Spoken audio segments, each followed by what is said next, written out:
Que va a dar comienzo ahora, tenía planteados dos temas, el tema del espacio habitable y el tema de los imaginarios sociales en relación a la vivienda, en particular a la vivienda cooperativa. La idea de esta mesa es revisar de alguna forma los desafíos que los habitares contemporáneos, los modos de habitar contemporáneos, están planteando a la vivienda. Cuando decimos el espacio habitable no nos referimos solamente al espacio privado, nos referimos también al espacio colectivo, que es un factor importante en la resolución del proyecto de la vivienda cooperativa. Y bueno, cuando hablamos de los imaginarios está un poco lo que se planteó en la primera charla y que ahora retomó, creo que Salvador, en la mesa anterior, en relación a, bueno, si nosotros necesitamos intensificar la ciudad, si necesitamos aumentar las densidades, si no podemos seguir extendiendo indefinidamente la mancha urbana, ¿hasta qué punto eso es compatible con cierta ideal de suburbio, de vida suburbana que se ve de alguna forma representado por esa dúplex con frente y fondo apareada, con parrillero en el fondo? ¿Qué hay atrás de esos imaginarios que son tan fuertes en los cooperativistas que a veces cuesta salir de ese tipo de propuestas, aunque se sale? ¿Y de qué manera el proyecto de arquitectura tiene también entre sus roles el de proponer nuevos imaginarios que impliquen calidades y cualidades de vida equivalentes en soluciones arquitectónicas que sean compatibles con la ciudad densa o con la ciudad consolidada? Y un poco a partir de esos desafíos es que estamos convocando a esta mesa. Yo lo voy a presentar con menos protocolo. Tenemos allá en la punta a Jorge Larroca, que es psicólogo, es docente e investigador de la Facultad de Psicología. Él dirige un programa de investigación que se llama Habitación y Subjetividad, en el marco del cual tiene cursos con pasantías estudiantiles y con vasta experiencia en compartir espacios académicos con estudiantes y profesores de arquitectura. Tenemos a Gonzalo Guevara, arquitecto, con amplia experiencia dentro del sistema cooperativo. Algunas de las obras de su estudio ECO, su Instituto de Asistencia Técnica que comparte con Rodolfo, fueron mostradas en la primera clase, acá en la primera charla. Está Luis Orelloni, arquitecto, docente de la facultad del taller Sheps, asistente académico del decano en el área de extensión y cultura, investigador, cursando su posgrado en la Universidad de San Pablo. Bernardo Martín, también arquitecto, investigador, docente de proyecto, hoy subrogando la dirección del taller Sheps, también con publicaciones de investigación en el área de proyecto, coordinador del equipo que llevó adelante la propuesta de Casas Concepto, impulsada por el Comité de Habitabilidad de la Facultad.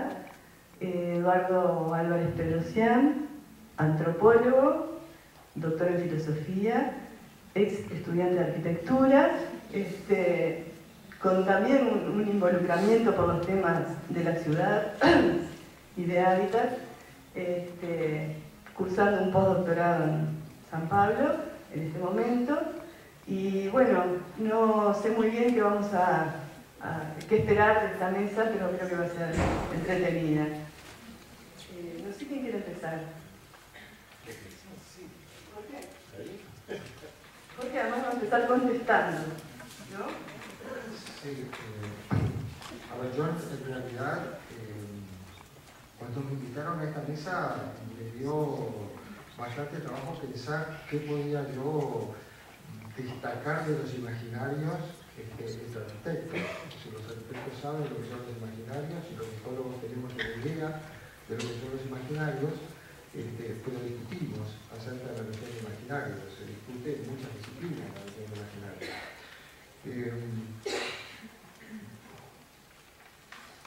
Recién, ¿no? Se hablaba de es posible proponer imaginarios, se plantea planteaba en la presentación de la mesa. Y ya eso es un problema, porque no sé si los imaginarios se pueden proponer, por lo menos de yo pienso. Y si bien preparé algo, que lo dejé ahí, porque capaz que algunas cosas voy a decir, cuando venía para acá pensé otra cosa. Y me parece que lo que voy a hablar es lo que pensé y no de lo que preparé, aunque algunas cosas de lo que preparé voy a decir. Y justamente me parece que de esto se trata la creación, que en realidad uno piensa algo, pero después no hace nada de lo que piensa, sino que hace a veces muy diferente de lo que piensa. Y cuando venía, esto es lo primero, ¿no? Lo voy a contar en el orden que lo fui percibiendo. Cuando venía me encontré con la noche, ¿no? Y la lluvia, me encontré con un cartel que decía, la tecnología lo cambió todo, hasta la noción de maestro-alumno. Y yo dije, esto es maravilloso para pensar imaginario, por lo menos de donde yo pienso. Porque, a ver, lo primero, la tecnología lo cambió todo.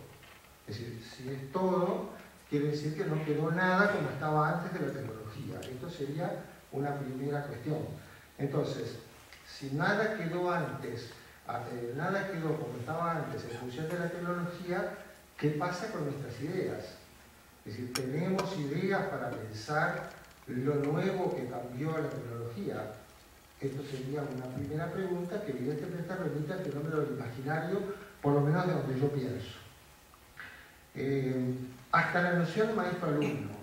Y entonces había, en la figura, había un niñito con una XO y al lado un adulto, que podía ser un maestro, podía ser el papá o la mamá, y ahí estaban, no sé, concentrados en algo.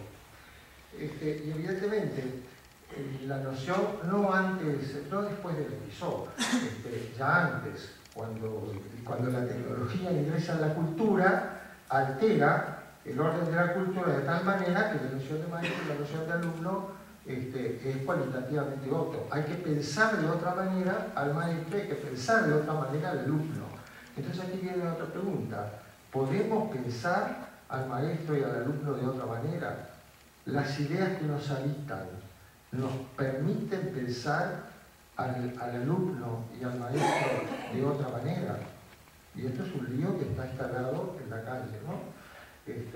Bien, en este punto lo que yo tendría para decir es que tecnología, maestro y alumno son significaciones imaginarias sociales. ¿Qué quiere decir significaciones imaginarias sociales? Son instituciones de la cultura. En tanto que instituciones de la cultura se nos imponen. Y la cultura se nos impone y eso nos obliga de alguna manera a hacer algo con aquello que la cultura nos impone. Yo qué sé, yo hace mucho tiempo, digo, a mí siempre me acompaña un cuaderno y un lápiz, ¿no? Siempre, no en este caso. Pero hace mucho tiempo que en los congresos me llama la atención, sobre todo en las nuevas generaciones, que no concurren con un cuaderno y un lápiz a tomar nota, ¿no? Sino que toman nota con sus aparatos tecnológicos, del cual yo me siento jurásico viéndolos a ellos, yo con mi cuadernito. Pero bueno, allí está Eduardo. Pero bueno, eso es la imposición de la cultura. De cualquier manera yo he tenido que aprender a usar el aparato. Y en los hechos traje prolijamente en un pendrive una cuestión que puse ahí en un dispositivo para poder mostrarlo. Esto es lo que supone la producción de imaginario. Bien. Y la ruptura, el quiebre de las nociones que nos permiten pensar. Entonces, de ahí la pregunta, ¿no? ¿Es posible proponer imaginarios? Y lo que yo estoy diciendo es que los imaginarios son resultados de prácticas. Eso es lo primero. Lo otro, aquí ya estaba acá adentro. Entonces, escuché algunas de las cosas que se mencionaron en la mesa anterior, que me pareció que había que poder decir algo desde mi lugar en relación a lo que se planteaba. Entonces, como además el tema es cooperativas es también una institución de la cultura, es una significación imaginaria social. Sin embargo, como significación imaginaria social, no tiene la misma cualidad que de ciudadano, ni tiene la misma cualidad que alumno, ni tiene la misma cualidad que consumidor, ni tiene la misma cualidad que digital. Y nombro ciudadano, nombro digital, nombro consumidor, porque me parece que son tres tipos antropológicos que definen de alguna manera la cultura en la cual estamos inscritos, o el contexto social en el cual estamos incluidos. Cooperativista, y sí, es una significación imaginaria social, pero nosotros sabemos que la cultura tiene un acuerdo con las familias como grupos primarios, no para producir cooperativistas, sino para producir ciudadanos. No para producir cooperativistas, sino para producir sujetos consumidores. No para producir cooperativistas, sino para producir sujetos digitales.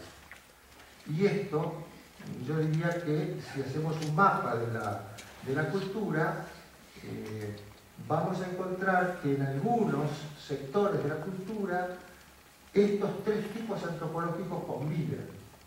Con otros, bueno, no sé, si bien pueden operar como consumidores, no sé si pueden tener el estatuto de ciudadanos. Me parece que en condiciones de pobreza máxima no se produce ciudadanía, pero este es un punto para discutir. Y todavía hoy Mujica aludía, nombraron a Mujica, o sea que yo lo voy a nombrar también, hoy aludía a este problema de la pobreza dura, sobre todo en Montevideo, y hablaba de un 20% todavía de familias viviendo en condiciones de pobreza dura. Bien, lo que quería referirme con respecto al tema de la cooperativa es, lo nombraron de dos maneras, lo nombraron como movimiento y lo nombraron como sistema. Y yo digo, ¿es lo mismo movimiento que sistema? Me parece que no es lo mismo. Movimiento me parece que alude al tema de, si lo pensamos en términos de las figuras de la cultura, uno podría decir que un sistema es una figura, pero un movimiento es una figuración. La figura sería ese elemento congelado como ícono que no admite más posibilidad que aquello que está dado en ello. Y a eso remite la noción de sistema. Entonces, sistema es cooperativo. ¿Es lo mismo que movimiento cooperativo? Me parece que no, y esto me parece que estaría bueno pensarlo, sobre todo en términos de los fenómenos organizacionales. Y luego la noción de propiedad, que también la trajeron. Propiedad privada, dijeron, y propiedad colectiva, dijeron. Y son dos instituciones de la cultura, tanto una como la otra, cualitativamente distintas. Pero yo aquí quiero ilustrar con un episodio que tiene ya unos cuantos años que me pasó a mí en un trabajo en una cooperativa.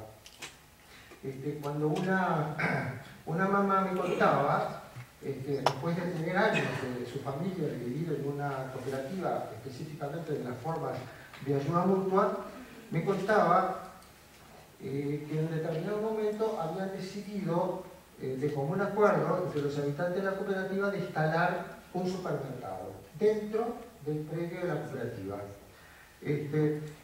Y que se había encontrado con una dificultad importante para poder explicarle a su hijo que en realidad, si bien en la familia le decían que todo era de todos, porque la propiedad era colectiva, cuando iba al supermercado no podía llevarse lo que tenía ganas porque allí no era de todos. Esta es una contradicción que es una existente en la cultura y que supone un conflicto ideológico al interno del movimiento. Movimiento es el movimiento que porta la institución de la cultura, que es propiedad privada, y en un intento de instituir esto que se llama propiedad colectiva. Imaginarios sociales es el tema, ¿no? Esto es todo fenómeno imaginario. Y luego el tema de la vivienda. Hablaron de vivienda social y vivienda individual. Y aquí me parece que también hay otro equívoco, por lo menos, ¿no? Porque yo pensaba, ¿qué vivienda no es social? ¿Existe la vivienda individual? ¿Existe el individuo como uno? por lo menos nosotros, donde pensamos, capaz que yo aquí pago tributo a mi condición de psicólogo, pero desde donde pensamos, el individuo es social, por definición. No hay individuo, no hay uno. Si ustedes quieren, la aritmética que nosotros usamos empieza en el 2, no empieza en el 1. Entonces, contamos de otra manera, si ustedes quieren. Entonces, vivienda social y vivienda individual. Porque inclusive cuando dijeron hogares unipersonales, hogar unipersonal, ¿no? Suena raro, por lo menos a mí me suena raro. Y vivienda monoparental. Pero si es monoparental, hay un papá, pero hay más de uno, porque tiene que haber un hijo. Pero aún en el unipersonal, hay allá adentro una cultura que al menos colectiviza la situación y no deja aislado al otro. Bien. ¿Cómo sucede eso? Bueno, yo ahí sí voy a dejarle las nociones, porque no las voy a desarrollar ahora, porque desarrollo estas otras cosas, que son las de apoyo y las de apuntalamiento. Me parece que ustedes, los arquitectos, tienen idea de lo que es el apoyo y lo que es el apuntalamiento. A nosotros nos sirve para pensar cómo se estructura la persona del sujeto, cómo se constituye el sujeto. A través del apoyo, en principio, en un momento a través del apoyo, pero además a través del apuntalamiento. Aquí la imagen principal es el bebé, el pecho y la madre. ¿De acuerdo? Ahí hay una cuestión de apoyo y de apuntalamiento simultáneo que permite el crecimiento. Son dos, pero son uno.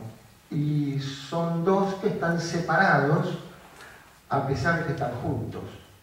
Y ese tema del apoyo, que es lo que les permite estar juntos, para que pueda ser apuntalamiento y por lo tanto producirse como sujeto, algo de lo que se transfiere tiene que variar.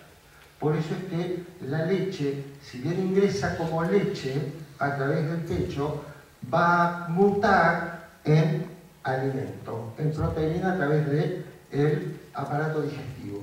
Y algo tiene que hacer el bebé con eso que recibe, porque si no hace, entonces no va a poder crecer, no va a poder desarrollarse. Identidad por pertenencia y identidad por discriminación. La identidad por pertenencia va a marcar, sobre todo en los movimientos sociales, ese modo indiscriminado de funcionamiento, tan necesario muchas veces, y los cooperativistas saben mucho de esto, tan necesario muchas veces para producir una ilusión que posibilite trabajar juntos con un objetivo. Pero esa identidad por pertenencia, que sería el apoyo, si se queda solamente en la identidad por pertenencia y no hace lugar a la posibilidad de creación, el riesgo es la alienación. Entonces quizás haya algo para pensar cuando se juegan todos estos términos, el tema de movimiento, sistema cooperativo, propiedad privada o colectiva, vivienda social individual, que los escuché acá adentro. ¿De acuerdo? No los traigo no, los escuché acá adentro. Quiere decir que en el imaginario de todos ustedes están estos términos y operan cuando ustedes trabajan y producen en función de ellos mismos. Bueno, por ahora.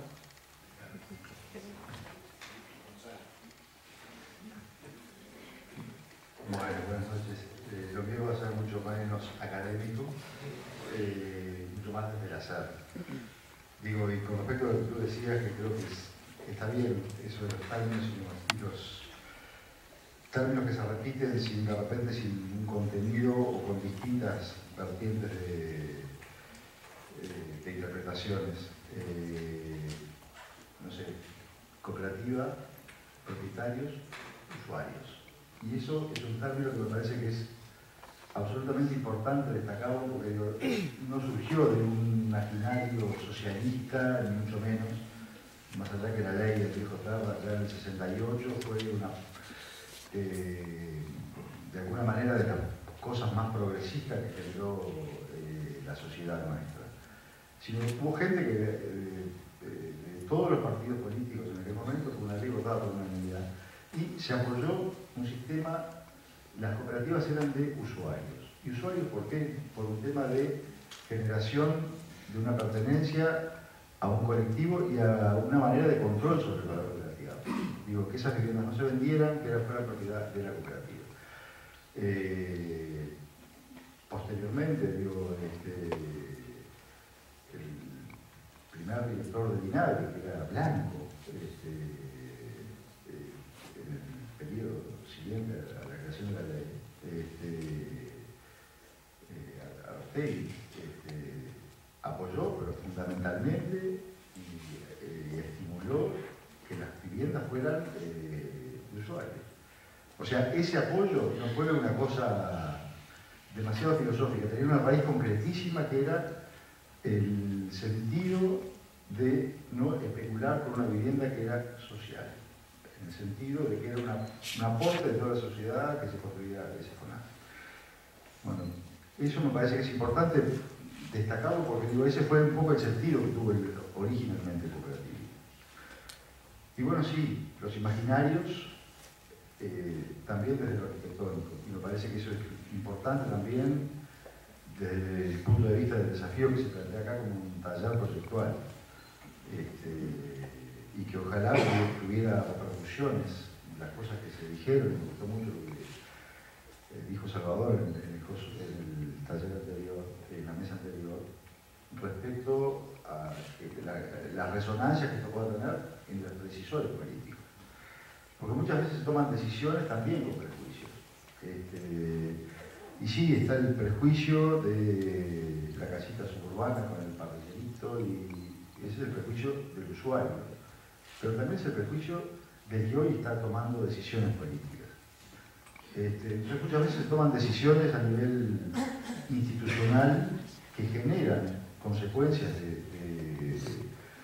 de determinado tipo y no de otro tipo. Y en ese sentido, una cosa que preguntaba Valeria hoy, acerca de todo el desarrollo que tienen las viviendas, el plan de vivienda de interés social.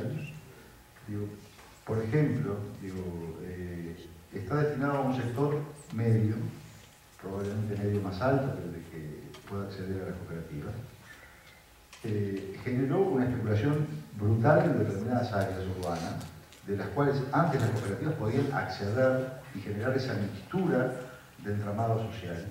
Y hoy las cooperativas, por esa fuerza centrífuga, y en la medida que el Ministerio lo ha reconocido, valores de tasación diferentes, realidades sobre de cómo ha operado el mercado inmobiliario en el costo de tierra o en costos de construcción para determinados programas. Las cooperativas han sufrido una fuerza centrífuga hacia las afueras de la ciudad.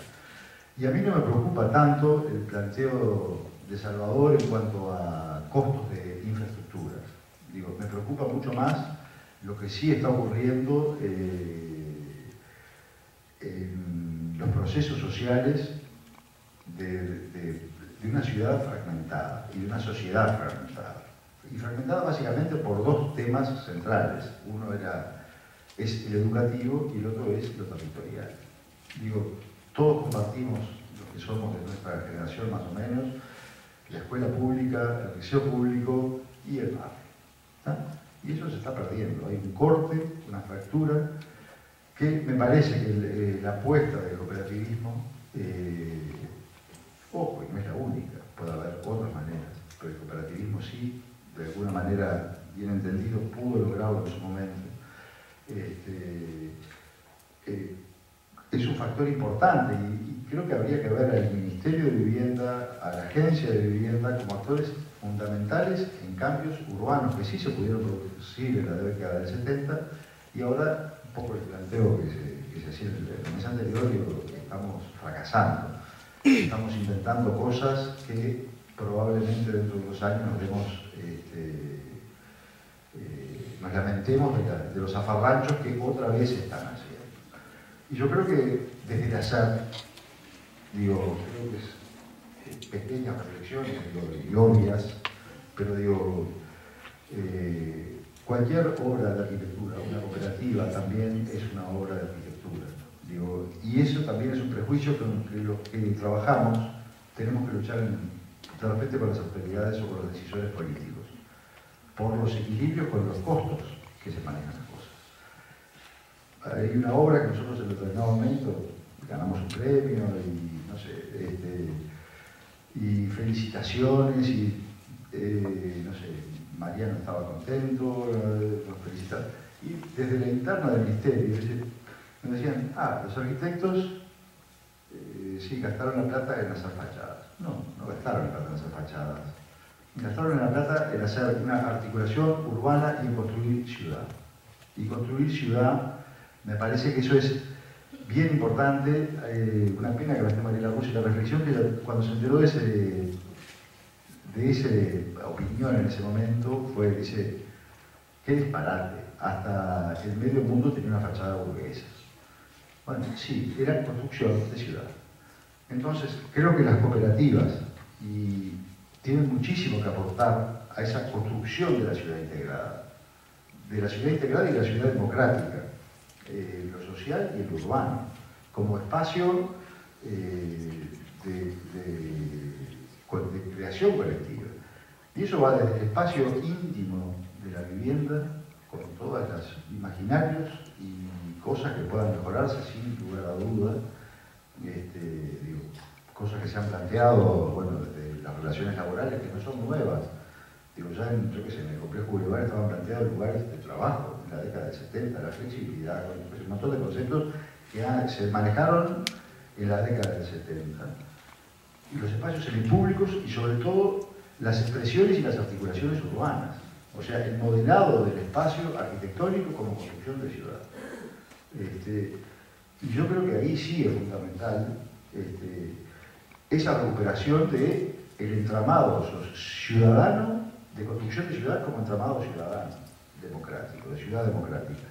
Y sí, con los lenguajes que correspondan, con los lenguajes pertinentes, con las ondas que sean, pero con construcción de arquitectura de buena calidad. ¿Está? Espacialmente de buena calidad, pertinente, correcta, sí, humilde en algunos casos, pero buena. Bueno, pues yo por ahora lo dejaría por ahí. Tenía unas imagencitas ahí, no sé si pegaremos.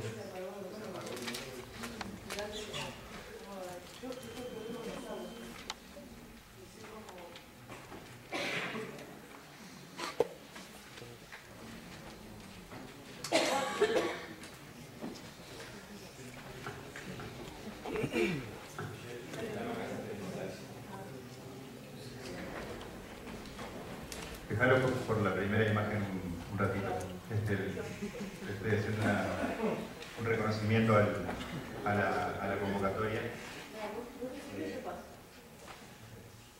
Bueno, dentro de un ratito te pido para cambiar. No, la etapa tiene que ver con no mostrar lo que sigue y tiene que ver con el reconocimiento de la convocatoria a un taller proyectual acerca del cooperativismo, motivo por el cual uno tiene la impresión, yo tengo la impresión y creo que la convocatoria tiene la impresión, de que es una materia en la cual tenemos cuestiones para pensar y para aportar. Y en ese sentido, quería, para empezar, volver a mirar el momento en el cual se gestó el cooperativismo en Uruguay a partir del cooperativismo de vivienda, a partir de la ley de vivienda. Y me parece que es un momento en el cual hay una actuación sinérgica que pasa obviamente por lo político, por movimientos sociales que tomaron la ley y se articularon de determinadas maneras, y también por una presencia del saber técnico y en particular ligado a la academia muy fuerte, ¿no? Hay como una especie de articulación ahí que es bastante singular, y yo creo que en esos primeros años donde el sistema funcionó de una determinada manera, produjo una cantidad de viviendas que para mí es, creo que para todos, pero en todo caso, destaco que es una de las experiencias de la segunda mitad del siglo XX que produjo, en el cual la arquitectura estuvo asociada a un fuerte impacto de renovación y de cambio urbano y de nuevas ideas en todos los niveles y todas las escalas de las principales experiencias. Gonzalo recién mencionaba, creo que compartimos también, la idea de que la situación actual es otra y que la arquitectura está teniendo un espacio mucho más débil adentro del mismo sistema e incluso en algunos casos con los mismos marcos normativos. Compararla, por ejemplo, con la experiencia de la arquitectura moderna en la década del 50 y como producción de ciudad, como en un montón de niveles de ideas urbanas, de un montón de cuestiones. Y creo que la otra experiencia significativa que hay, que es una que es bastante diferente, que es la del Grupo de Estudios Urbanos, que ahora acaba de ser reconocida en el premio Vilamajó con un trabajo sobre el Grupo de Estudios Urbanos, en el cual ya no se trata de construir ciudad, sino construir nuevas ideas acerca de una ciudad más bien por la vía de la resistencia, de la resistencia cultural, que tenía también a la arquitectura como protagonista, ¿no? Entonces, esta idea de que la ley, los actores sociales, los institutos de asistencia técnica de aquel momento generaron una fuerte innovación operando sinérgicamente y donde cuando uno se pone a revisar los temas que definen a todas estas mesas de seminario proyectual, hay como una especie de mutua acumulación y de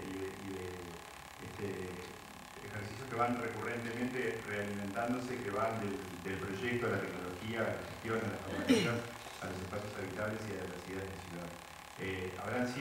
Podremos valorarlas de diversas maneras, creo que uno no puede valorar de manera homogénea igualmente todo lo que sucedió y en esos niveles, pero en todo caso sí es importante entender esa idea de esta cuestión sinérgica. Y ahí también quería destacar otra cosa, y es que en ese momento el rol de la arquitectura tuvo una doble condición que creo que también es una condición que debemos reivindicar para la disciplina, que a veces suele quedar opacada en la mirada sobre las cuestiones de aquella vivienda que tiene que ver con los problemas sociales. Que es la idea para usar una palabra que hace un tiempo estuvo de moda, ahora que no está tan de moda, la voy a usar, pues ya me molesta menos, una condición local, lo de global y local, ¿no? O sea, grupos de arquitectos profundamente conectados con la disciplina, con las cosas que estaban pasando en el mundo en términos de lo que se estaba pensando sobre la vivienda y sobre la ciudad, y al mismo tiempo la capacidad de esos mismos arquitectos para vincularse con los problemas locales, con los interlocutores locales, con las tecnologías disponibles y articular esa solución que tiene esas dos dimensiones en simultáneo. Y eso además creo yo que cuando estamos en la academia y cuando estamos haciendo un seminario proyectual, esa dimensión de construir una inteligibilidad para que el discurso de la arquitectura, para que los experimentos que se están llevando adelante se negocien con la gente, en el caso del movimiento cooperativo eso es notorio, parece como una cuestión bien relevante de esa experiencia. Como verán, la convocatoria a hablar de los imaginarios se derivó más bien hacia una mirada un poco más integradora de las cuestiones. No es porque me parezca que de los imaginarios no hay que hablar, de hecho es una cosa de la que de alguna manera creo que tengo alguna cosa para decir, pero creo que cuando pensamos en repensar las ideas de la arquitectura y las cuestiones del movimiento cooperativo, debemos pensar en la relación de estas variables más que solo en la consideración de las partes por separado, porque el verdadero quiebre de la posibilidad de construir nuevas ideas para de vivienda tiene que ver con poder articular estas cuestiones todas en simultáneo, ¿no? En el sentido de los imaginarios, quería traer una idea que tiene que ver con una idea que está bastante vinculada con ciertas exploraciones contemporáneas en términos del proyecto de vivienda, a esta altura creo yo que bastante asentada, que tiene que ver con entender el espacio doméstico que pueda superar el funcionalismo, ¿no? El funcionalismo, todos podemos ponernos de acuerdo en que está superado y que solo pertenece a los libros de historia, y sin embargo lo vemos reaparecer día a día en nuestros propios discursos, en el discurso que muchos de nosotros tenemos en la Facultad de Arquitectura, y también, y sobre todo creo yo, aparece inconscientemente en muchas de las prácticas institucionales. En particular revisaba para esta mesa los criterios de evaluación de cooperativas y son criterios que están pensados para ciertos edificios que se comportan bajo ciertos patrones muy rígidos que responden a un único modelo de vivienda, solo funcionan de una determinada manera. No hay ninguna capacidad para abrir a otros modelos de vivienda. Estoy hablando de vivienda y no de familia. En todo caso, porque creo que la propia superación del funcionalismo también tiene que ver con no seguir la idea de que este estallido de diversos núcleos sociales debiera reivindicar soluciones proyectuales súper específicas para cada uno de estos nuevos hogares, o no nuevos, pero que están multiplicándose hogares, sino más bien para la idea de pensar en un espacio habitable más neutro, intercambiable, capaz de mutar a lo largo del tiempo y demás. Cuando uno mira este reglamento de evaluación de cooperativas y repasando, por ejemplo, también el video que se hizo con ocasión del aniversario de la ley de vivienda, escuchaba a Spallanzani hablar del mismo tipo de quejas acerca de la rigidez de los programas y de lo que limitaba las posibilidades de exploración. Y en ese sentido, nada, la hipótesis principal es esta de especializar el espacio habitable, el espacio doméstico interior, estoy hablando en este caso, mirarlo pensando en un espacio que pueda cambiar de valor y de sentido.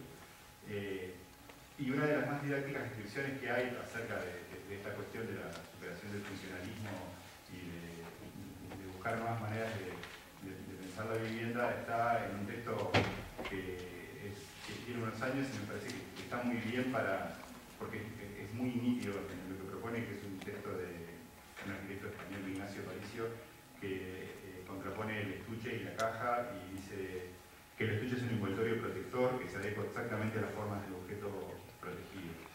Las estrictas formas de unas lentes e incluso de unos cubiertos se reproducen cuidadosamente en el estuche, que no solo contiene unívocamente ese objeto, sino que lo explica literalmente sin necesidad de abrirlo.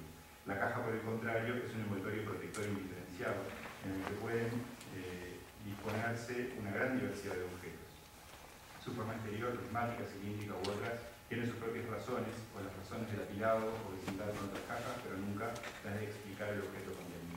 Esa idea que él la propone para pensar la vivienda, me parece que está muy bien desde el punto de vista de cómo pensar viviendas que tengan la capacidad para entrar en relación más activa con gente que opere esas viviendas o que opere esa vivienda.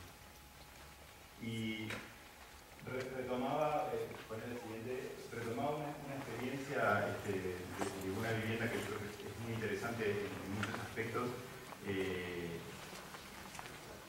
Un proyecto que articula preocupaciones similares a las que yo cuento, redefine a partir de esos tres volmencitos un espacio habitable con mucha neutralidad, acomodando ciertas definiciones programáticas necesarias en la vivienda, va proponiendo una relación con el espacio exterior y los espacios intermedios bastante interesante y se ve como un espacio, posible espacio doméstico al mismo tiempo muy abierto. Se plantea una hipótesis además tecnológica y esa hipótesis tecnológica es una hipótesis tecnológica perfectamente posible de pensar aquí y hoy. Una secuencia de crecimiento, una lógica pasada, varias que son recorridos a partir de esa planta baja de bloques y una planta alta liviana con placas.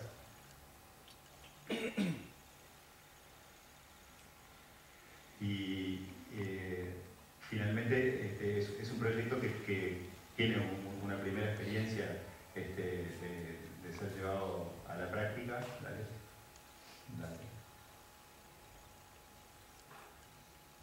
Pasa la mano.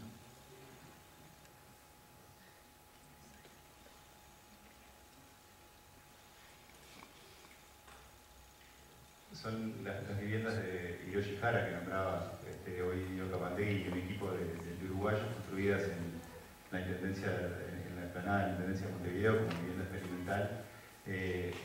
Es un proyecto que en muchos aspectos puede ser observable y que seguramente no funciona para resolver la totalidad de los casos sobre los temas que tiene la ciudad y la producción de cooperativas hoy, pero me parece interesante desde este lugar que enfocaba los imaginarios en cuanto al espacio habitable y ciertas cualidades del espacio habitable, hasta tener esa capacidad, un proyecto experimental, también local, que articula una serie de cuestiones bastante diversas y complejas, de poderse gestionar y materializar en algo que hace ciudad y que interpela a toda la gente acerca de cómo es habitar en esto y todo lo demás.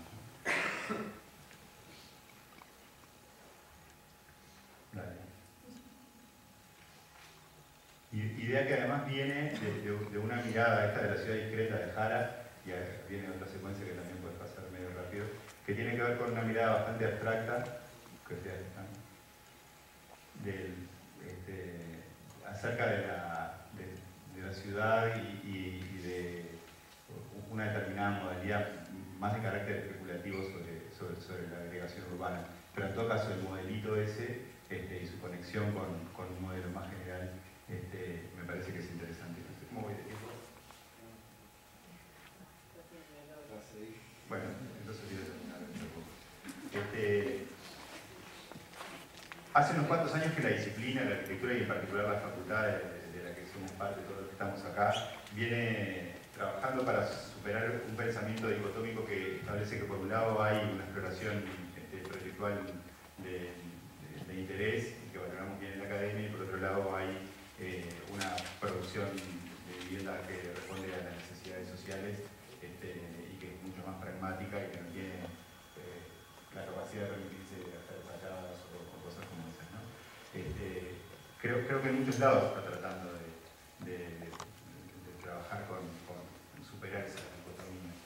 Y en ese sentido quería contar algunas experiencias de lo que han sido los últimos años de trabajo del Comité de Habitabilidad que hemos compartido con varios de los aquí presentes y que ha sido una iniciativa que la facultad se ha propuesto justamente en el plan de esta superación de los extremos que parecen como bastante sin sentido separados, ¿no?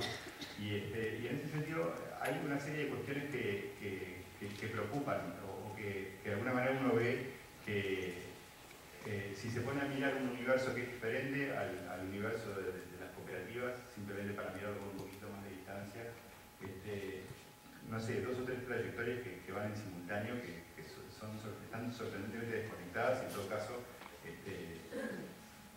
por ejemplo, el PIT-CNT desarrollando su programa de vivienda sindical, tomando un paquete tecnológico de una solución proyectual bastante poco elaborada en términos urbanos y de proyectos suministrados por una empresa.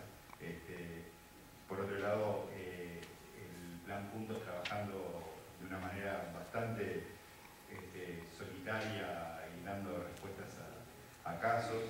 El Techo para mi País, convocando un enorme esfuerzo social y dinero de empresas para hacer construcciones de dudosa calidad y sin duda que peor reflexión acerca de los aspectos urbanos. Todo esto es una cuestión que se da en un contexto. La facultad se plantea abordar específicamente este asunto. Se desarrolla el programa de investigación Casas Conceptos, se piensan unas bases que tengan que ver con el espacio contemporáneo, soluciones de mínimos disponibilidades económicas, el equipo coordinado por Bernardo, como se mencionaba hoy.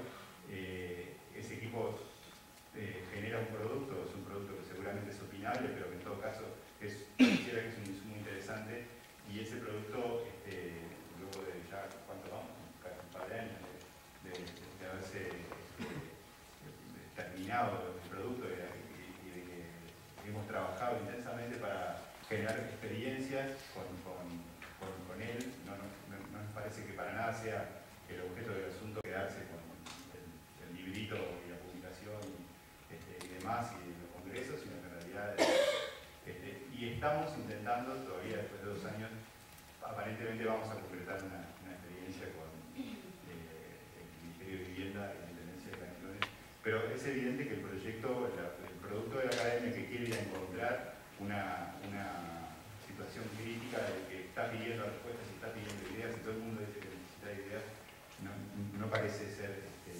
considerado. Parece que la idea de los puentes, atender, es como claro.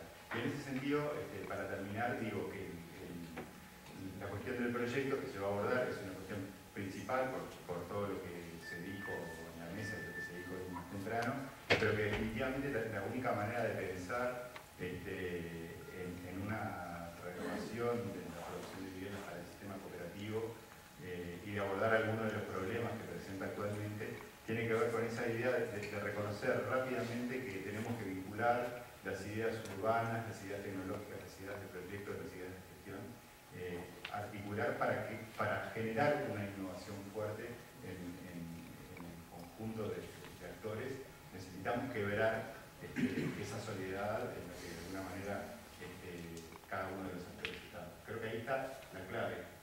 Sin duda que hay que tener ideas, me parece que tener un seminario de proyectos es una muy buena manera, creo que definitivamente es lo que tenemos que hacer, pensar, es lo que podemos hacer, pero al mismo tiempo sin cuestionar el tema de las mesas que necesariamente desagregan este tema para considerarlos y para sacarse el pensamiento, insistir con la idea de que el asunto pasa sobre todo por encontrar la estrategia para quebrar la dispersión por la cual cada tema se considera por separado. Esto no se va a resolver con una buena idea tecnológica o con una buena idea de gestión o con una buena idea de proyecto solar. Bueno, eso. Fernando se va a auto-registrar.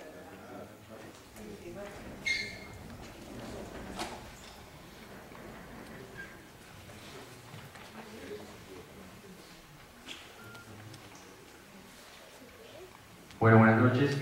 Yo primero que nada quiero agradecer especialmente a Lina, a Héctor y a Flaco, a Raúl, el haberme invitado a integrar este panel. Lo segundo es hacerle una pequeñísima corrección a Lina. Yo no estoy subrogando la dirección del taller. En todo caso, te agradezco mucho la confianza.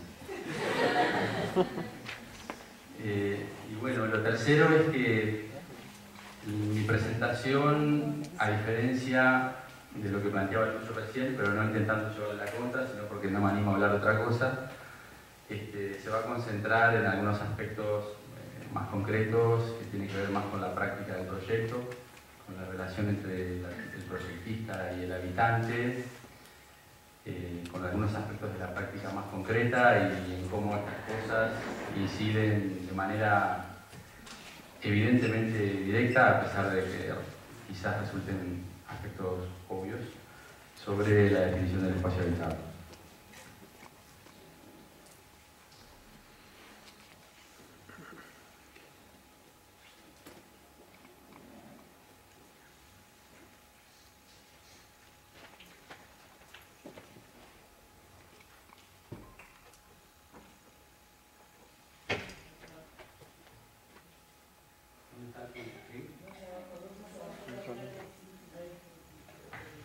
No reconozco el español, discúlpenme. Bueno, yo voy a plantear algunos puntos, como decía, son 6. Tengo más o menos 1 minuto y medio por punto, a partir del tiempo que me dejó Lucho. Pero bueno, arranco entonces directamente. El primer tema que me interesa abordar es el del tamaño en relación a la vivienda. Es bastante frecuente en programas de vivienda social, en programas de vivienda colectiva, que los arquitectos de una forma justifiquemos el hecho de que las viviendas que proyectamos no responden adecuadamente a las necesidades de los habitantes, echando la culpa a lo reducido del espacio disponible. Sin embargo, la pregunta es inevitable, ¿no? ¿Cuántos son los metros cúbicos mínimos para contener el espacio habitable del hombre? Lo que sí está claro es que en un esfuerzo por sacar el mayor provecho de los escasos recursos que muchas veces se cuenta para estos programas, es razonablemente planteable esta pregunta. y los arquitectos nos la hemos planteado desde hace por lo menos 100 años. Y para ir a una propuesta de los últimos años, Mario Báez y Adrián Durán plantean que una persona para vivir no requiere más que un espacio cúbico de una dimensión interior de 240, lo cual equivale a 5,7 metros cuadrados o a 13,8 metros cúbicos. Y también hay quien piensa que es posible pasarse unas cuantas horas, toda una noche, en una habitación de hotel como esta, con la puerta cerrada, ser capaz de dormir y además no volverse loco. Ahora bien, con el mismo propósito de dar el máximo aprovechamiento de unos recursos escasos, es posible, me parece a mí, hacerse algunas preguntas distintas. Es posible incluso avanzar en una línea de razonamiento exactamente inversa a la que planteamos recién. Podríamos decir que si cuesta tanto dinero construir una casa, deberíamos ser capaces de distinguir entre aquellos aspectos que son perfectibles en el tiempo de aquellos que no lo son. Podríamos pensar entonces en diseñar casas a partir de la definición de algunos elementos que pueden ser incorporados en el futuro para ahorrarnos ese dinero y volcarlo a aquellos que no podrían ser incorporados en el futuro. En particular, la cantidad de espacio parece ser un elemento imposible de repetir. Para decirlo en palabras de Campo Baeza, la cantidad de espacio en programas de vivienda social es un lujo irrepetible. Y en la interpretación casi más radical de esta idea se encuentra la casa vacía. Esta es una idea que han desarrollado algunos arquitectos, en particular Lacaton y Basal, y que se apoya en buena medida en el reconocimiento de que el singular desarrollo que en los últimos años han tenido las técnicas de bricolaje y el bajo costo de las herramientas chinas, asociadas a la construcción liviana, abren unos campos de proyecto absolutamente novedosos.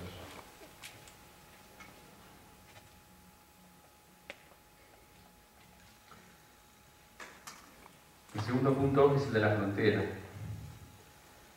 El régimen de propiedad horizontal y las normativas que de este régimen se derivan han sido un reconocido, absolutamente reconocido aporte histórico a la regulación de la vivienda colectiva. En buena medida quizás han hecho posible la vivienda colectiva en los términos por lo menos en los que la conocemos hoy. Más allá de este reconocimiento, es absolutamente evidente que el propio sistema y las fronteras duras entre unidades, como lo muestra este plano, son una feroz limitante a la hora de plantearse transformaciones del espacio habitable. A lo largo del proceso de investigación del equipo de Casas Concepto, que acá está, somos un montón, no los voy a nombrar a todos, pero acá está Mary Lesica,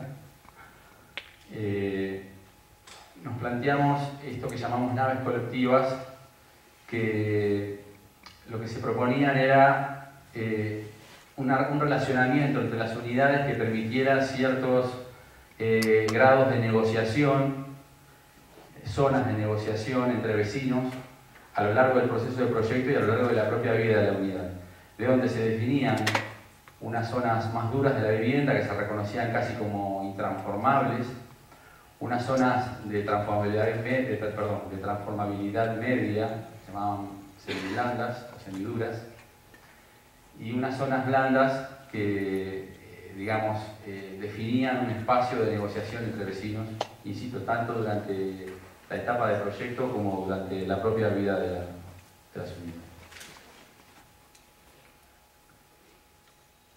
Acá tenemos un ejemplo concreto de dos parcelas muy pequeñas en Paraguay y Durazno, en la que está al lado del edificio este grande de la esquina, es esto que está en la mancha amarilla, ahí están los predios, son unos predios de 7 y pico metros de ancho y de muy poca profundidad, en la cual nos planteamos el ejercicio de investigar acerca de esta posibilidad, de donde ahora parecía más importante que lo que se hizo durante mucho tiempo, de asociar los elementos húmedos. En este caso nos interesaba asociar los sectores de la casa que podían ser negociables.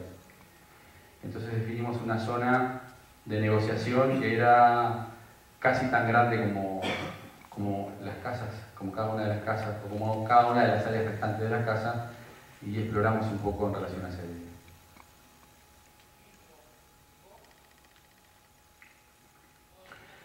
Bueno, pero me parece que hay una cosa que es fundamental, y es que independientemente de esto que son de alguna manera escapes del proyecto o despeinadas de la ley de propiedad horizontal, la ley de propiedad horizontal está ahí para quedarse. Y por ahora el Ministerio de Vivienda no reconoce a una casa vacía como una casa, y los límites definidos por la propiedad horizontal están ahí, por lo menos por ahora, para quedarse. Así que me parece que acá hay un campo en el cual sí es necesario articular esfuerzos desde otras perspectivas, desde la perspectiva jurídica, por ejemplo, en pro de transformar una ley que creo que, si bien se reconoce su valor, a esta altura es claramente una limitante en muchos aspectos.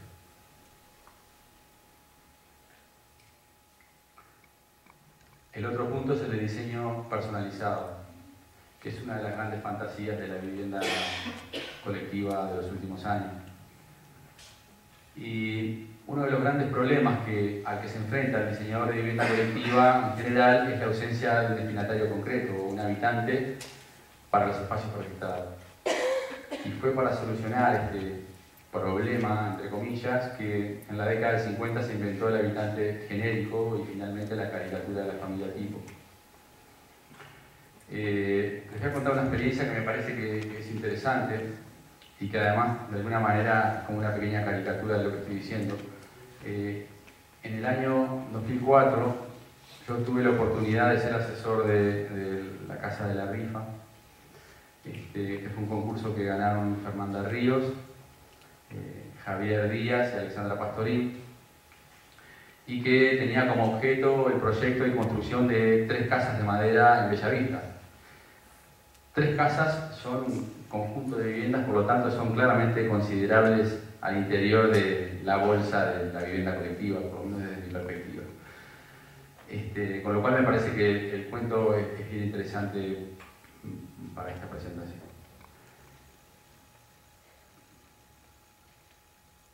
De lo que teníamos en este caso, lo que tenían los proyectistas con los que yo colaboraba, eran unas casas que estaban básicamente definidas por una faja, miren los cuadraditos que están a la izquierda, por favor, un gran espacio que tenía una faja servidora gris, que es la faja vertical a la izquierda, un núcleo de cocina y parrillero, que es la mancha blanca que está hacia la derecha del rectángulo, y un espacio gris interior-exterior que giraba alrededor de ese núcleo y que se recostaba contra la banda servidora gris oscuro. Entonces nos pareció que era una oportunidad lindísima para experimentar con diferentes organizaciones internas al interior de ese espacio. Y como para variar la obra fue mucho más lenta de lo que estaba previsto y se atrasó muchísimo, antes de que estuviera pronta la obra ya teníamos los ganadores de la rifa. Entonces nos pareció que era una oportunidad lindísima para explorar un poco esta cuestión del diseño personalizado en la vivienda colectiva. Y entonces Fernanda, Javier y Alexandra desarrollaron una cantidad bastante considerable de planteos a la carta, como para que aquellos afortunados ganadores de la rifa pudieran elegir una de las organizaciones internas para su casa. Bueno, eligieron todos la misma.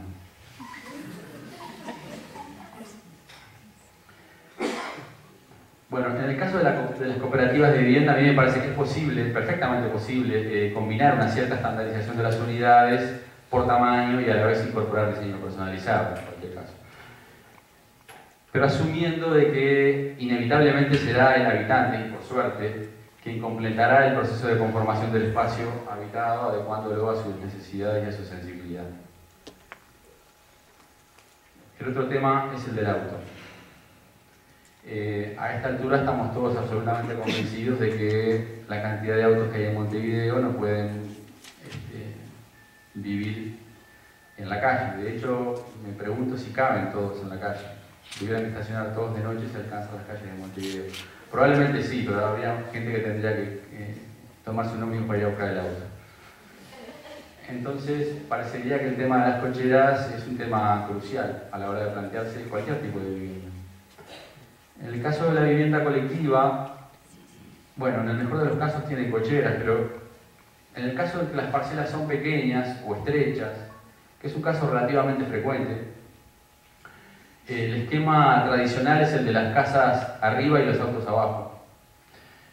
Y en estos casos, donde tenemos una rampa, unas circulaciones, etc., el auto se lleva, hagan la cuenta y van a ver que es verdad, entre 20 y 25 metros cuadrados cerrados construidos cada uno, con un costo bastante parecido al metro cuadrado de vivienda. Y entonces, si nosotros decimos que las casas que están arriba van de un mínimo de 36 metros a un máximo de 90, bueno, hay algo que rechina, ¿no? Es decir, parece muy raro que tengamos, por ejemplo, 36 metros cuadrados para que vivan 2 personas, o capaz que hasta 3, y entre 20 y 25 para el auto, y que esos metros cuadrados estén ociosos buena parte del día mientras el auto anda paseando por ahí.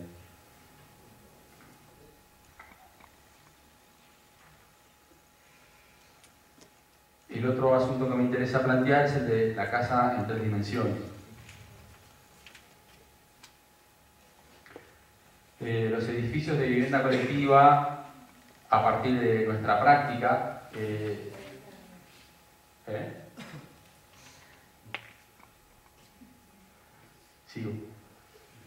son muy frecuentemente bidimensionales, son no mucho más que unas eficientes estructuras geométrico-organizativas que resultan de lo que llamamos una buena planta. Yo soy suscriptor de una revista holandesa que se llama Mark, que deben conocer, que surgió en el año 2005 y que tiene una gran obsesión con casas diseñadas por jóvenes arquitectos japoneses.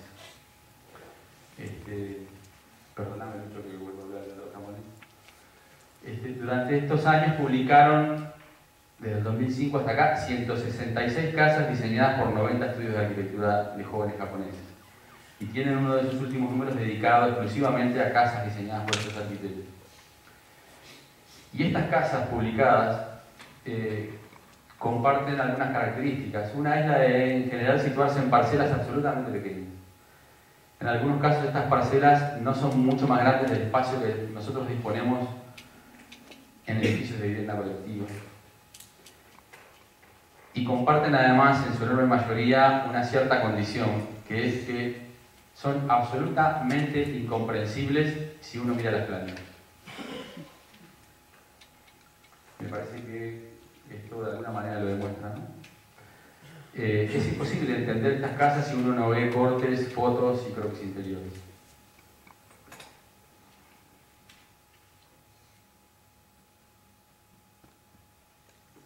El último tema es el de los artefactos servidores. A partir de la Segunda Guerra Mundial y especialmente en la década de los 60, con el desarrollo de las industrias de los electrodomésticos, aparecen aquellas formulaciones en las que los dispositivos servidores se separan del soporte construido y la arquitectura, como tal, es concebida casi estrictamente en términos de refugio.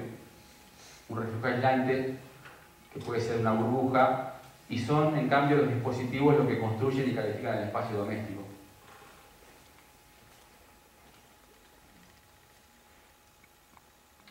Pero, además, y en los últimos 20 años, estos artefactos, como decíamos, liberados del soporte de lo construido, han ido de alguna manera acercándose a un nuevo soporte, que es el cuerpo humano. El equipo de audio, la radio, el teléfono, el televisor, son ejemplos absolutamente evidentes y los que vendrán. Y entonces me interesaba plantear una cosa que plantea Stellark, que es esta especie de artista performer australiano, que dice esto.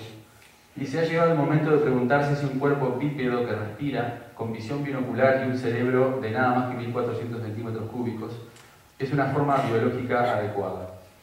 Este cuerpo no puede manejar la cantidad, complejidad y calidad de la información que ha acumulado. No conforma una estructura eficiente ni muy duradera. Sus parámetros de supervivencia son muy escasos. Su falta de diseño modular y su sistema inmune exageradamente reactivo hacen difícil el reemplazo de las partes que no funcionan bien. Y dice que habiendo concluido la evolución del género humano en un sentido biológico, habrá que demostrar si es cierto esto, pero bueno, lo dice, plantea que miniaturizada y biocompatible la tecnología es capaz de asentarse en el cuerpo humano para abrir un nuevo proceso de evolución sobrepuesto al darwiniano. Bueno, eso es todo. Muchas gracias.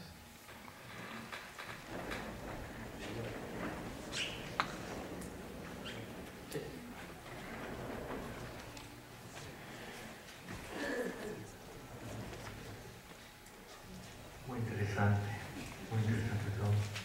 Bueno, buenas noches.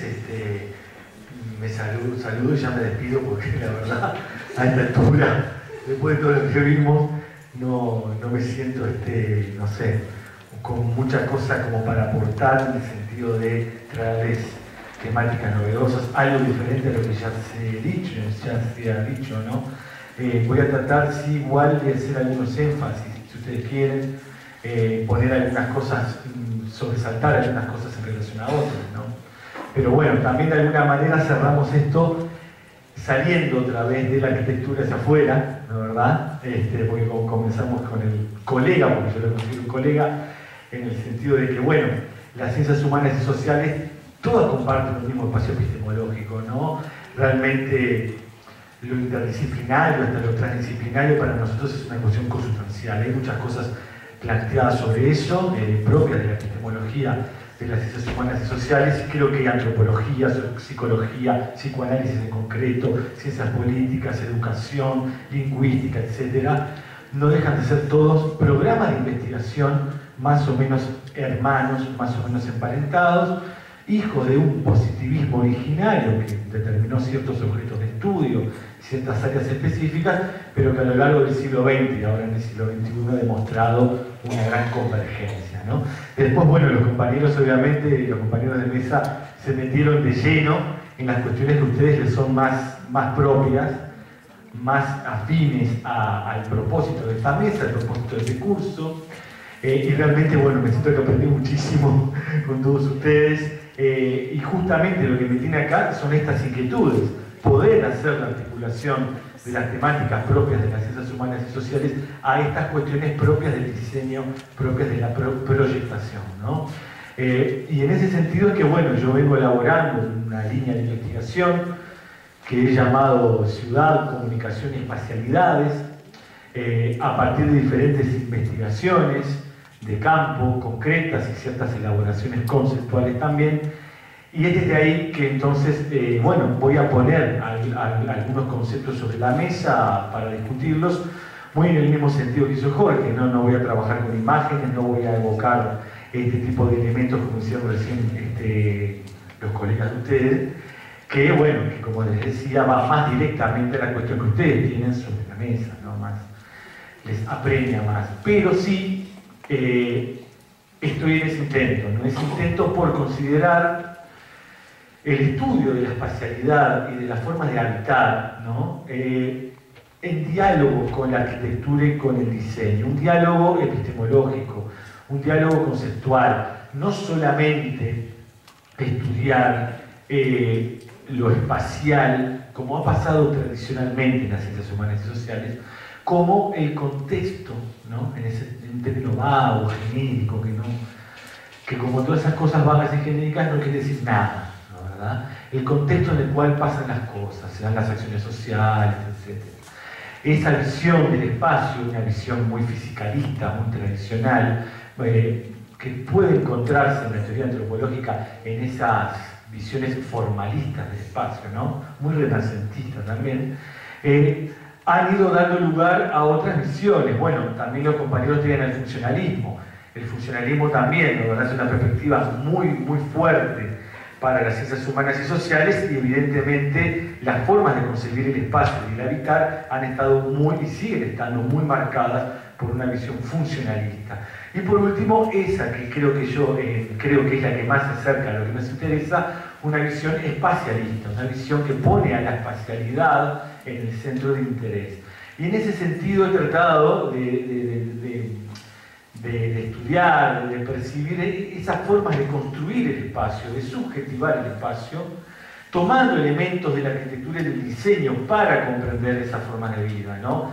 no hacer una antropología del espacio, sino hacer una teoría de la espacialidad en diálogo entre la antropología y la arquitectura y el diseño. En ese sentido, entonces, en particular no he trabajado temas directamente relacionados con el cooperativismo de vivienda. Me he focalizado más que nada en, digamos, en ese sector de la pobreza dura, como se le llama, ¿no? En general, hasta el momento, principalmente trabajando en la periferia montevideana y también más allá, en el área metropolitana en general, en el departamento de Canelones.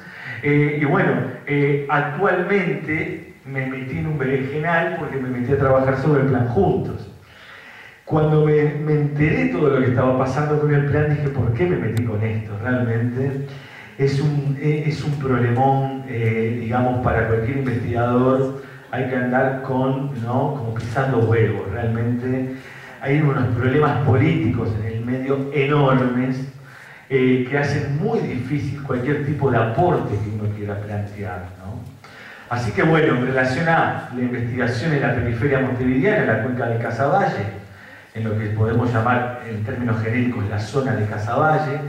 Ahora, en relación a la implementación del plan Juntos en algunas zonas, en Cerro Norte, también en Casaballe y en otras zonas más, es que aparecen estas reflexiones que quiero compartir con ustedes y como les digo que bueno, al final de esta mesa creo que nos van a aportar muchas cosas novedosas porque realmente todas las exposiciones fueron interesantísimas y se ha planteado mucho.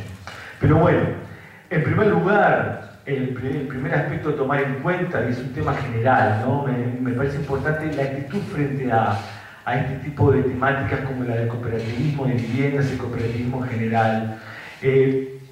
Soy un poco reacio, ¿no? a tratar de querer, es complicado, ¿no? Pero de tratar de querer definir la contemporaneidad, el momento que nos toca vivir, como un momento o totalmente mejor o totalmente peor a lo que hubo antes. Me parece que es importante tratar de tener una visión, ¿no? Como decía Humberto Eco en relación a los medios de comunicación, que no sea ni apocalíptica ni integrada, que no esté en un polo puramente optimista ni en un polo puramente pesimista.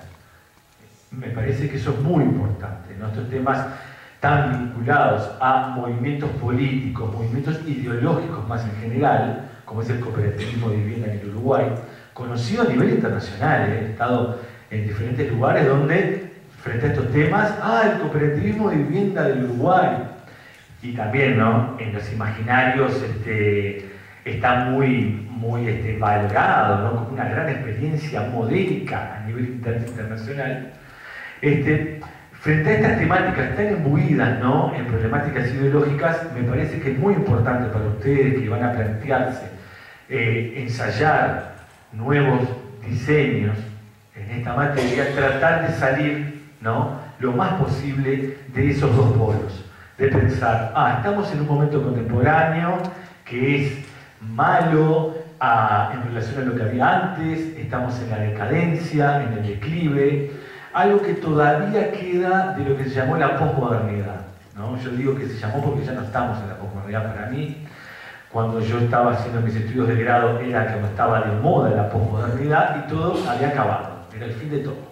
El fin de la realidad, el fin de la historia, el fin de las utopías, obviamente, pero algo hasta difícil de comprender, el fin de la historia, no el fin de la realidad. Realmente, para un estudiante de grado, era muy difícil pensar un futuro en esa situación, ¿no? ¿Qué hay para hacer? No hay para hacer nada, ¿no? ¿Verdad? Esas situaciones de acabamiento, ¿verdad? Yo creo que ya han pasado, no por casualidad, tiene sus orígenes en el ámbito de la arquitectura, ¿no? Ustedes lo saben, con Jens, con movimientos modernos, etc. Cuando se empieza a utilizar el término posmodernidad o tardomodernidad, a partir de ciertos cuestionamientos al estilo internacional moderno, que bueno, que fue muy inspirador, fue muy interesante, pero que me parece que también ahora estamos en un momento de otro salto cualitativo, en términos nociológicos, en términos de cómo pensamos las cosas, ¿no? De alguna manera, esos gritos de apatía posmodernos eran los últimos coletazos de esa modernidad que se estaba cuestionando. Los posmodernos eran más modernos que los modernos, de alguna manera, ¿no? Son los sepultureros de la modernidad, son los que la terminan de enterrar. Pero claro, no se terminó ni la historia, ni la realidad, ni nada que se le parezca. Se hizo mucho más compleja, mucho más interesante. Como planteaba el compañero, que ahora ya por suerte pasó de moda el término de localidad, se puede usar mejor. También, en ese sentido, me parece que estamos en un contexto contemporáneo donde las relaciones que se pueden establecer con los diferentes elementos que definen lo real son mucho más creativas, mucho más interesantes. En ese sentido sí hay una evolución, si ustedes quieren, con el pasado de la modernidad. Y en lo que tiene que ver entonces con los movimientos cooperativos de vivienda, con el imaginario en relación a esto, comparto plenamente lo que planteaba Jorge, ¿no? Yo también tengo esa misma perspectiva teórica, epistemológica. Me parece que también durante mucho tiempo los imaginarios se habían estudiado como estructuras conceptuales en el aire, ideaciones sociales que no se sabe dónde estaban, arrastrando todavía en una concepción tipo platónica de la realidad, donde existe un mundo fenoménico y un mundo trascendental, el mundo de las ideas. Y los imaginarios parecían como cápsulas ideales abstractas que se enchufaban en la cabeza de la gente, y la gente eran como autómatas en ese sentido. Una visión mucho más pragmatista, mucho más experimental, ahora pone el foco en eso, en las prácticas, en las formas de habitar, en las experiencias concretas. Y por algo también desde la arquitectura se hace hincapié cada vez más en esta idea de que, bueno, de que en definitiva el hecho arquitectónico sí se termina de definir en el propio uso que se le da, en el habitar concreto, en el acontecimiento de habitar. Ahí es donde se juega, donde se termina de definir esa ideación que estaba desde el principio, ¿no? Pero bien, esos imaginarios sociales, esos imaginarios colectivos, que son frutos de prácticas, de haceres, de formas de ser a partir de haceres específicos, efectivamente existen y son fuertes. Y se reproducen y no son fáciles de transformar. No cambian de un día para el otro, que es un poco lo que estaba planteando, ¿verdad? Lo que no quita que se transformen, justamente, por supuesto que se transforman. Y en ese sentido, la arquitectura y el urbanismo ha dado ejemplos enormes a lo largo de la historia, ¿no? Enormes. Lo que tiene que ver con el rol entonces del urbanismo, de la arquitectura en la producción, reproducción y transformación de imaginarios sociales, es un tema muy, muy interesante y muy difícil de terminar de resolver, ¿no? En una discusión que teníamos en un grupo de investigación ahora en la USPI hace un par de semanas, con un colega de ustedes y colega mío, arquitecto y antropólogo, que está haciendo la maestría en este momento en antropología, estudiando los CEU, ¿no?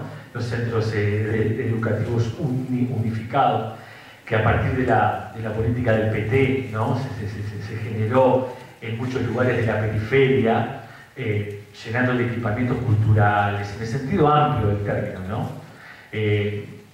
Deportivos, equipamientos de bibliotecas, con insumos tecnológicos, de enseñanza, diferentes distritos de la periferia como la de Sao Paulo, que es una cosa rarísima de poder asir, ¿no? De poder aprender, porque se escapa realmente a la posibilidad de darle una mínima integración en la cabeza de alguien. Aparecía esta cuestión, ¿verdad? Y lo discutíamos con los otros colegas que no eran arquitectos, que eran antropólogos o historiadores, o que venían solo de las ciencias humanas y sociales. Que le discutían mucho a este amigo, bueno, pero vos estás diferenciando mucho el momento del proyecto, del momento del uso que se hace de las cosas. Pero claro, efectivamente en esta práctica hay diferentes, justamente, prácticas dentro de esa gran práctica, microprácticas, ¿no? Que están realmente marcando un proceso con momentos muy diferenciados. Y este es un elemento que no hay que perderlo de vista, ¿no? ¿Verdad? Lo que planteábamos, hasta dónde puede llegar la transformación del usuario. Un poco, tú lo comentabas recién, esta idea del diseño del propio usuario de esos espacios, ¿no? Hasta dónde es posible la transformación del propio habitante en su habitar, en su cotidianidad, en su acontecer, de vivir ahí, de transformar esas cosas que están pautadas y vienen ya condicionadas por el proyecto. realmente es una problemática a investigar. No está cerrada, al contrario, es un tema abierto, donde se está explorando hoy en día de una manera muy interesante. Por ejemplo, desde la arquitectura, jugando y viendo hasta dónde es posible generar esos márgenes de libertad, ¿no es verdad? Y en ese sentido, en relación al cooperativismo de vivienda en la tradición ideológico-política nuestra, me parece una apuesta muy interesante esta, ¿no?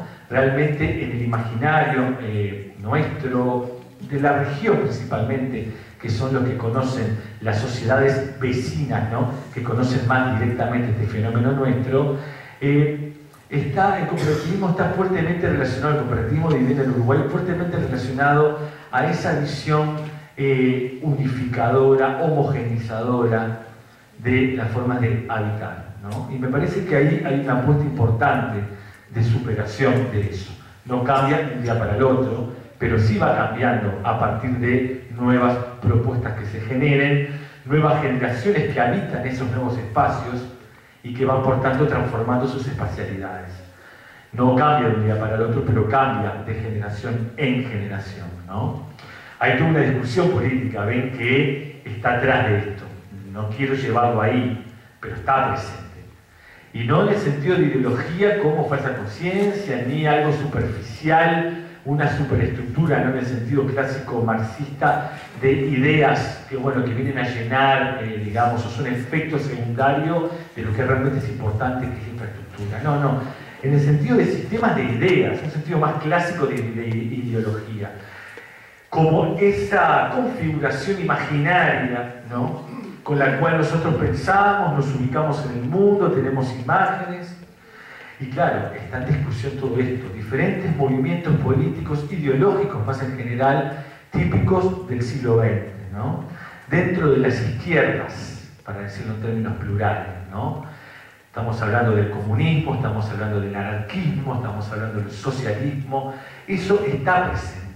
No podemos hacer de cuenta de que no está. Bueno, para pensar, para ponerlo en discusión, me parece que desde el proyecto, buscando innovaciones, buscando tener más presente al usuario, se está horadando, se está agujereando esta visión homogeneizadora, mucho más tradicional que se tuvo en un primer momento, donde igualdad de derechos se le trabajó como sinónimo de igualdad espacial, ¿no? Igualdad de estilo, igualdades estéticas. Esa homogeneización ya se terminó, ¿no? Y me parece interesante por eso entonces ahora pensar alternativas que den lugar a la heterogeneidad de las formas de subjetividad que habitan esos espacios. Dar lugar a eso no va en contra de la promoción de la cooperación, de una vida compartida, de sumar fuerzas para lograr fines comunes. Implica, claro, complejizar la noción de participación. Esto implica complejizar la noción de participación, que es algo que desde las ciencias humanas y sociales se trabaja, principalmente desde la comunicación, ¿no? El área de comunicación, la famosa comunicación comunitaria, la psicología comunitaria, la propia noción de comunidad es la que está ahí de fondo. En ese sentido me parece también importante pensar esta idea que algunos filósofos han planteado de que la comunidad, más que algo a priori que existe, es un proyecto a construir. Realmente la comunidad justamente es una comunidad imaginada. Es algo que es el horizonte al que se está tendiendo. Si nosotros partimos al revés, como a priori, de que ya existe un grupo de gente homogénea, que tiene unas mismas costumbres, que va a vivir de la misma manera, que comparte los mismos valores, que tiene el mismo imaginario, vamos a generar soluciones, ¿no?, arquitectónicas homogéneas, que van a uniformizar o van a generar una subjetividad unidimensional. Me parece interesante plantearlo en otro sentido, ¿no? Reconocer la multiplicidad. Ese es un poco el tema importante. Y multiplicidades, ahora yendo más a la espacialidad, que algo se ha planteado ya, por eso les decía, no voy a decir nada nuevo, ¿no? Pero me parece que es una inquietud importante. Multiplicidades escalares, multiplicidades en diferentes escalas, ¿no?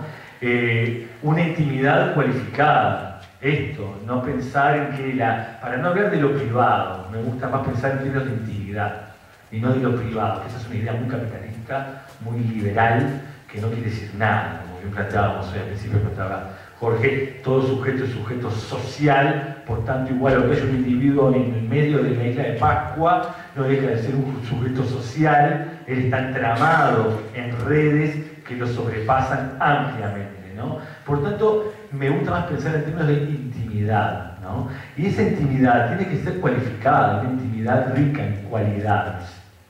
Por tanto, esos espacios de la intimidad, ¿no?, tienen que estar diseñados efectivamente con esas cualidades y, otra vez, dando márgenes de posibilidad para que el que lo habita pueda terminar de diseñar a su manera esas intimidades.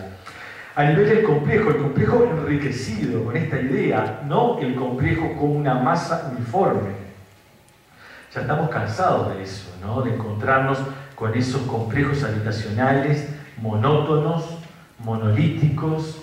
Si a eso le sumamos los bajos costos y toda esta noción de que la vivienda popular, la vivienda social tiene que ser de esa manera, llegamos a esa gran monotonía de las periferias contemporáneas que son terribles. Y además generan algo de lo que ya se planteó, ahora sí, en la última escala, esta noción de la ciudad, la verdad, como algo heterogéneo. Esta fragmentación que estamos viviendo ahora, en esta investigación que les comentaba en Casaballe, si algo aparece claramente es esta fragmentación social expresada y potenciada a través de la fragmentación territorial. No es otra vez que el espacio es sola una representación, no, eso sería muy simplificante, ¿no? Dejar lo espacial simplemente como un medio y un fin en sí. Lo que acontece es que lo territorial, en lo territorial hacen sinergia el resto de las dimensiones que generan subjetividad y se potencian. Por tanto, la segregación residencial, como se le dice, potencia mucho más la segregación en general que tenemos en términos educativos, sanitarios, etc., ¿no? Y lo que sale claramente es eso, ¿no? La confrontación permanente entre las diferentes piezas, las diferentes unidades territoriales que se fueron configurando según diferentes políticas habitacionales a lo largo del tiempo, al punto de realmente generar conflictos graves entre habitantes que, si pensamos en términos infraestructurales, comparten la misma condición. Pero bueno, como yo llegué 20 años después y vivo en las casitas blancas que se hicieron en el terreno que era el terreno para el espacio verde de la otra complejo de vivienda, bueno, entonces soy visto por los otros que están hace 40 años antes como el enemigo que vino a usurpar, etc. Y tenemos esas estéticas cerradas sobre sí mismas, ¿no?, compactas, que no dejan esa posibilidad de tejer entre los fragmentos algo. En ese sentido también, entonces, pensar estas cooperativas, como se planteaba antes, ¿no?, en relación a la ciudad, no es solamente hacer lo que ya se planteó, ¿verdad?, hacer arquitectura, es hacer ciudad también. Esto es un elemento fundamental, realmente. Yo también lo había pensado traer porque es muy importante. Y en ese sentido, entonces, pensar la posibilidad que ustedes tengan de proyectar estas cosas como esta posibilidad de generar laboratorios urbanos, en el sentido de que es hacer ciudad. Van a tener la posibilidad de generar nuevas propuestas para nuevos imaginarios urbanos, que no van a transformar hoy lo que ya existe, pero que sí van a ir indicando, van a ir generando posibles líneas de transformación en el futuro, ¿no? Son propuestas para la ciudad en general y para la territorialidad en general que ustedes puedan hacer, y no simplemente un conjunto de viviendas. Y por último, entonces, y con esto cierro porque realmente ya no hay mucho más para decir, poner el acento en esto, ¿no?, en el cuidado que hay que tener de ciertas simplificaciones, otra vez, que se pueden cometer. Empezando esta otra investigación que les comento, una etnografía, ¿no?, un trabajo de campo etnográfico, que es lo que hacemos los antropólogos, a partir de la observación participante, entrevistas en profundidad y todo tipo de intervenciones profundamente cualitativas e intensas en los contextos en los cuales suceden los fenómenos que estamos estudiando, etnografía, con el plan Juntos, ¿no? Una de las cosas que apareció fue esto, la relación con el sistema cooperativo de vivienda para los propios habitantes que están insertos en el plan, ¿no? Y es muy interesante esto, ¿no? Un muchacho joven, más o menos de 25 o 26 años, que está construyendo una de estas viviendas que están insertas en el plan, en donde comenzó el plan Juntos, donde empezó todo, ¿no? En Cerro Norte, a unos metros del Trócoli, que ahora le llaman, bueno, un nuevo amanecer, los propios habitantes a ese barrio, entre comillas, a esa porción de ciudad, a ese territorio, charlando en su casa, sentado ahí en el living comedor, en el comedor vendría a ser, que él mismo construyó con sus manos, me planteaba esta cuestión, ¿no? Frente al problema de la propiedad, cómo se concibía a sí mismo, dueño, no dueño de una vivienda, etc. Y frente a las preguntas sobre cómo se organizaban y cómo funcionaba hoy en día lo del plan. Y la idea era esta: no somos una cooperativa, por suerte no somos una cooperativa. Y ahí yo quedé medio, que uno es lo que busca con la etnografía también, ¿no? Que la teoría no sea la que, como una grilla, determine lo que estoy investigando, sino al revés, que la experiencia, que de la experiencia emerjan las cosas, ¿no? ¿Por qué? ¿Cuál es tu concepción? ¿Qué imagen tenés vos de lo que es una cooperativa? Y claro, para él era muy importante poderse despegar de movimientos masificados, homogéneos, que puedan llegar de alguna manera a inhibir las particularidades de su vida, de su núcleo familiar. Bueno, vive con su madre, con su hermana y nada más, ¿no? Y esto otra vez trae lo político en discusión, que el otro día lo traían en el acto del 1 de mayo. No era la de Fido Dido la que estaba él diciendo, era hace la tuya. No es una discusión entre individualismo y colectivismo. No estaba cortándose, ¿entienden? Porque efectivamente tiene una militancia enorme en el movimiento que dio lugar a la implementación del plan ahí, vinculaciones fuertes con el partido político concreto que ha movilizado el plan Juntos, relaciones muy importantes con el voluntariado que está trabajando con el plan, que es todo un tema del voluntariado ahí, ¿no? Etcétera. Sino que lo estaba planteando en estos términos, en los términos de que esos movimientos de generalización, de homogeneización, eran muy perjudiciales, porque no son per se, de por sí, buenos. Que eso es un poco lo que podemos seguir arrastrando de viejas ideologías. Que todo lo que es entre todos necesariamente es bueno. El problema es, ¿qué es todos? ¿Cuál es esa totalidad? ¿Cómo estamos pensando la totalidad, ¿no? Es otra lógica, una lógica de las multiplicidades, donde el todo es una parte entre las partes, como diría Andrés Guattari en Rizoma, ¿no? El todo existe, hay totalizaciones siempre, pero el todo no deja de ser una parte entre las partes, no algo que está por sobre las partes. Él pertenece a diferentes colectivos, a diferentes totalidades. Ahora entró a trabajar la intendencia, de que lo único que le pueden ofrecer, ¿no? ¿Verdad? A barrer. Es así, ¿no? ¿Verdad? Y ahí uno ve la falta de sinergia en las políticas, ¿no? Una persona súper inteligente, realmente con una capacidad discursiva, conceptual enorme, y uno ve realmente ahí, ¿no? los desperdicios, ¿no? Todavía que se están dando. Pero efectivamente, él no es que es anticolectivista y no quiere participar en movimientos colectivos, al contrario, él quiere hacerlo. Pero como me decía, ¿ves estas chapas que tengo ahí atrás? Sí, no me dejan prestársela al vecino, porque son del plan. Bueno, pero el vecino que está al lado no está participando en el plan, pero es el vecino de al lado, vive con él todos los días, que está reformando permanentemente su vivienda. Yo se la presto igual, pero tengo que hacerlo de manera escondida, porque si me ven, me cuestionan. Entonces, ¿qué se está incentivando desde ese lugar? ¿Qué nuevos imaginarios se están construyendo, ¿no? Claramente hay dos poblaciones ahí. hay dos grupos, el grupo 1 y el grupo 2. Así hablan los propios habitantes. Los que llegaron primero y los que llegaron después. Es algo que tiene menos de 10 años. ¿No? Imagínense el nivel de fragmentación que se genera. Y eso se traduce, se expresa en las viviendas que uno puede ver, ¿no? ¿Verdad? En este nuevo collage que se está generando, ¿no? ¿Y qué pasa con el espacio público? ¿Qué pasa con las calles? ¿Quién se encarga de esto? Eso no se sabe. En un futuro capaz, cuando se terminen las obras a escala arquitectónica, la Intendencia verá a escala urbana qué hace. Imagínense lo que implica eso.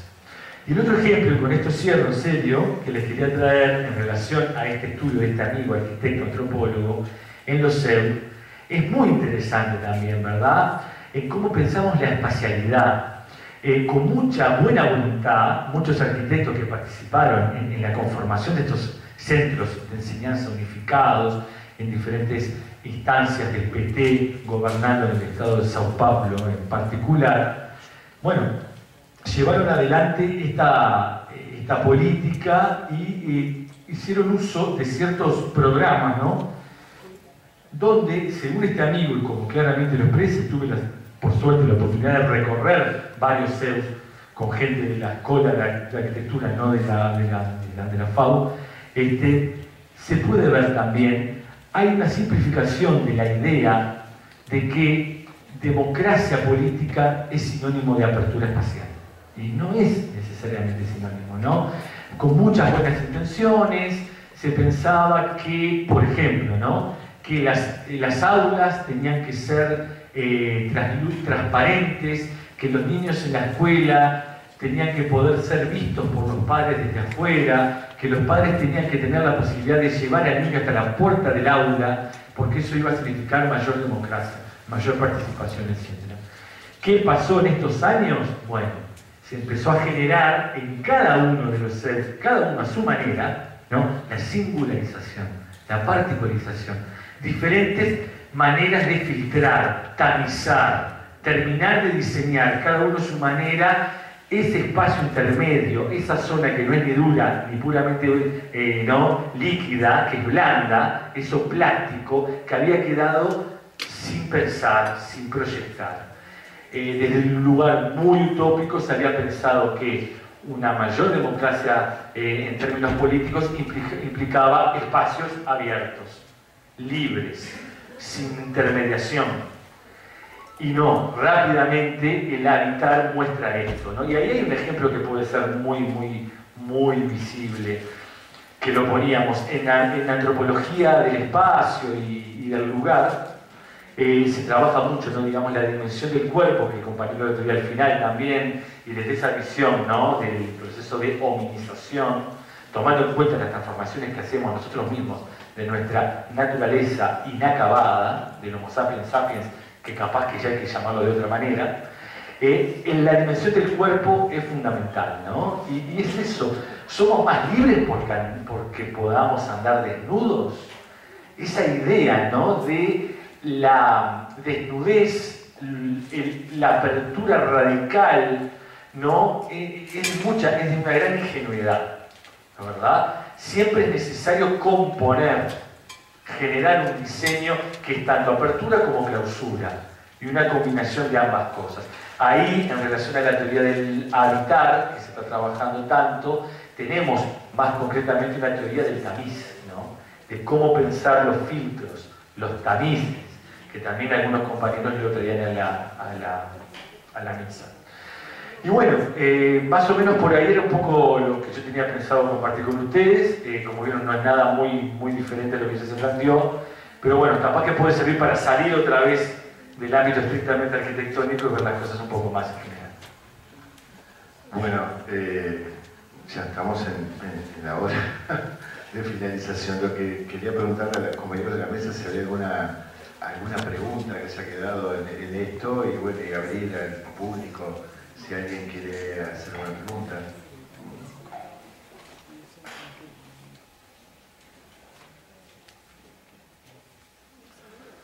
Creo que el tiempo, yo les agradezco muchísimo a esta mesa. Creo que se han planteado una cantidad de temas muy diversos, es bastante difícil hacer un resumen de todo esto, me parece que hay una cantidad de ideas, pero rescato una cosa que dijo La Roca, que me encantó, esta idea de que quizá cuando hablaba de movimiento, sistema, cooperativo, hablaba de una ilusión que nos permite trabajar juntos. Me parece que eso es parte de todo esto que estamos haciendo, ¿no? Les agradezco, Pilar, la participación.